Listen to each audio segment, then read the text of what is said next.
Vous savez, parfois, les idées les plus ambitieuses se cachent là où on s'y attend le moins. Par exemple, dans une simple playlist YouTube. Et si cette playlist, en fait, c'était bien plus que ça? Et si c'était un véritable plan de développement pour toute une région? C'est justement ce qu'on va décortiquer ensemble aujourd'hui. Alors, tout part de là, d'une phrase toute simple mais qui veut tout dire. Créer des projets qui peuvent être utiles sur notre région. On n'est pas dans les grandes stratégies mondialisées, pas du tout. Non, ici, le point de départ est hyper concret, il est local, il est vraiment ancré dans les besoins d'une communauté. Et cette vision, elle se déploie à travers 50 vidéos. Oui, 50. Et attention, hein, ce n'est pas juste une collection de clips mis bout à bout au hasard. Non, non, c'est un vrai récit, une feuille de route super bien pensée. L'idée, c'est de construire quelque chose de local, mais qui regarde aussi vers le monde. Alors, par où ça commence tout ça? Eh bien, pas par des grandes théories abstraites, loin de là. On commence avec les deux pieds bien sur terre. La toute première étape, c'est de se concentrer sur des projets concrets, ancrés dans le réel, qui répondent à de vrais besoins. Et ce terrain d'action, il a un nom, il a un lieu, on n'est pas dans le flou. On est à Zebzat, dans la région de Midelt, au Maroc. C'est vraiment ça, l'épicentre de la vision. C'est de là que tout part. Et les projets en question, ils sont très parlants. On parle de choses comme la culture des amandes, la réhabilitation de terres agricoles, ou même l'étude pour monter une boulangerie locale. Bref, on parle de la base, quoi. Les piliers d'une économie de proximité qui fonctionne. L'objectif, il est donc super clair. On construit d'abord une fondation, une base économique solide, tangible. Avant de penser à aller plus loin, à viser plus haut, la stratégie, c'est d'abord de s'assurer que les racines sont bien plantées dans le sol. Bon, on a cette base, elle est solide, c'est super. Mais c'est là que la playlist nous amène ailleurs, avec une question qui change tout. Une question qui va servir de pivot pour toute la suite.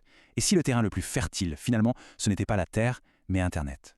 Et voilà, c'est là que tout bascule. Le plan prend une dimension complètement différente. Une fois les fondations posées, la vision fait un saut assez audacieux, vers une économie pleine de promesses, l'économie numérique. Regardez, on voit très bien cette double stratégie. D'un côté, on a des projets bien locaux, comme l'étude pour la boulangerie, et de l'autre, on a des opportunités complètement mondiales, comme vendre sur Amazon. Et le truc génial, c'est que ce ne sont pas deux mondes qui s'opposent. Au contraire, ce sont les deux faces d'une même médaille, les deux piliers du même plan. Et attention, ce n'est pas juste une idée lancée en l'air. La playlist, elle est super pratique. Elle propose des étapes claires, qui sont d'ailleurs inspirées des titres des vidéos. D'abord, on élabore un plan. Ensuite, on apprend à maîtriser le marketing et la vente en ligne. Et enfin, on devient un pro de la gestion de produits numériques. C'est presque un programme de formation en fait. Mais vendre des trucs en ligne, ce n'est qu'une partie du chemin. La vision, elle va encore plus loin. Elle s'attaque à ce qui est peut-être le plus important pour l'avenir, le savoir, les compétences. On passe à l'étape supérieure, l'apprentissage dans le cloud. Et pour qu'on soit bien au clair, la playlist donne sa propre définition tirée d'un titre de vidéo. Un produit numérique, c'est tout simplement un bien immatériel qui existe sous un format numérique. C'est vraiment le cœur du réacteur de cette nouvelle économie de la connaissance.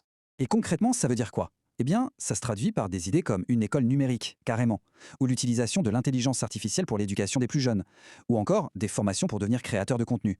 L'idée est limpide. Il ne s'agit pas seulement de former des entrepreneurs, mais de préparer toute la communauté au métier de demain. Et ce qui est vraiment intéressant, c'est que ça ne s'arrête pas au business ou à la tech.